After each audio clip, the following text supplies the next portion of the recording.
Avant, il n'y avait pas de voitures, il n'y avait pas de cyclistes, il n'y avait pas de trottinettes électriques, il y avait juste des chemins en terre, des gens à pied ou à cheval. Et tranquillement, on a vu la route se transformer. Des autos, des vélos, des bus, on a posé des panneaux et ajouté des règlements. Chaque fois, on a appris à faire de la place, à s'adapter et ça continue d'évoluer encore aujourd'hui.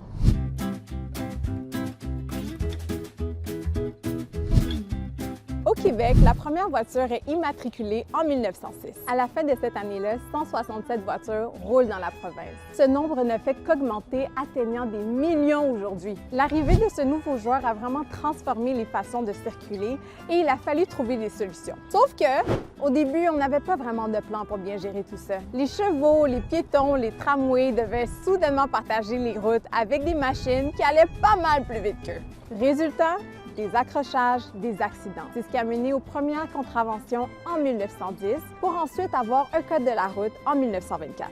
Quelques décennies plus tard, un autre mode de transport commence à regagner du terrain, les déplacements actifs et surtout le vélo. Dans les années 70, on a commencé à avoir beaucoup plus de vélos dans les rues et surtout dans les milieux urbains.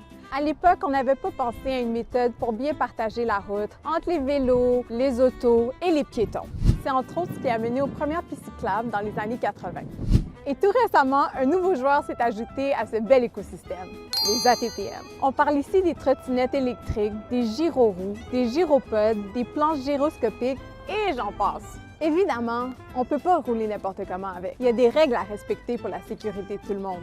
Alors, il faut au moins avoir 14 ans et ses cartes d'identité, avoir un appareil qui est conforme aux normes, porter son casque, porter les équipements de sécurité appropriés pour son appareil, respecter toute la signalisation et les règles de circulation applicables aux cyclistes, respecter la priorité de passage, notamment des piétons.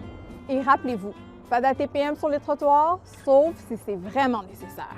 Bref, les routes ont changé, les véhicules ont changé, mais le principe reste le même. Il faut partager la route.